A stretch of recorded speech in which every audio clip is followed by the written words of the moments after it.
Hi everyone, welcome into this week's My Weekly CBS Fix. In this week's Parsha, Parshas Saitzai, we learn about the mitzvah of giving a bill of divorce, a get. And yes, it is a mitzvah.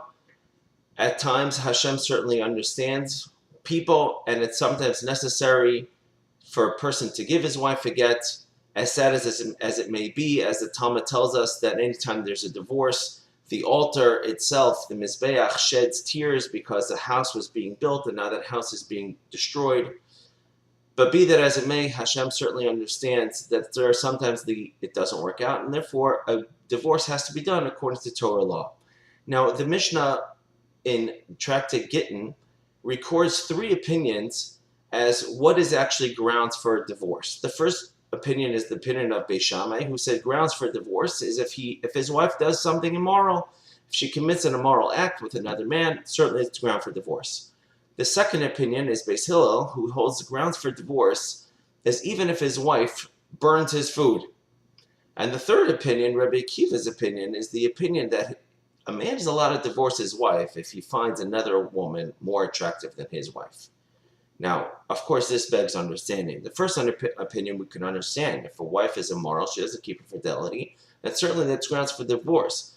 But just because a woman burns her husband's food, or because a man finds another woman more attractive, that's grounds for divorce. Why should that be? I mean, she's his wife. She's not a piece of garbage. You just throw it out when the next night when something else comes around. What certainly begs explanation.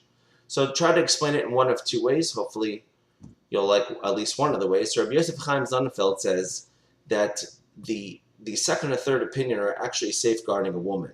And that if a man can be so petty to divorce his wife because she may have burnt his food, or because he finds somebody else that's more attractive, such a person really has serious issues. Because if he'll get upset about her burnt food, he'll get upset about this and upset about that, and the Torah is giving her out if she wants it, and she should know it. She should get out from such a marriage, because verbal abuse will come and worse things will come if she stays with this person.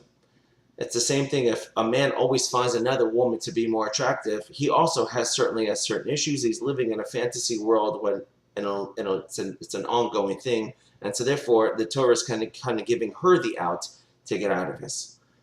On the other side, our sages explain that the understanding is quite the opposite. We're talking about over here a woman who burns her husband's food, but she only burns his food. We're talking about a woman who is unattractive to her husband, but she's attractive to somebody else. And she's always attracted to somebody else. And what that means is she'll only put on makeup when she goes out, but for her own husband, she'll look slalomly, and she'll look disheveled, and she won't care about her appearance. Now, such is grounds for divorce, because a man is obligated to be attracted to his wife, and a woman is obligated to attract herself to her husband. And today's world, it's kind of the opposite. People go out to work, they look beautiful, they come home, and they don't look nearly as good as they do. And really, a woman has to look exceptional for her husband. And a woman, when she cooks for everybody else, if she were to cook for her husband and not make that, so she's making a mutiny in the home. She's kind of going on strike, and she's kind of putting up a fight. There should be no fighting in the home. And a woman who goes on strike on purpose, that's grounds for divorce. And a woman who is purposely not going to be attracted to her husband, that's also grounds for divorce if she's doing it on purpose. Because the Talmud says that a person must be attracted to his wife, because that's just how men are, and he might find something disgusting by her, and so therefore she should do her utmost to always look good. Just on a side note, Rabbi Victor Miller has a class called the 10 Commandments of Marriage, and one of them is, no matter what, you should never, ever, ever use the D word. Never say the word divorce to your husband or to your wife, no matter what, even as a joke. Well, if you don't like it, you could just give me divorce. Don't even joke about it. That word should never be said. It should be a rule in your home, and if that word is never said, hopefully you'll all live happy lives. That is my blessing to you, and you should only have happiness. Have a great Shabbos. Thank you for listening.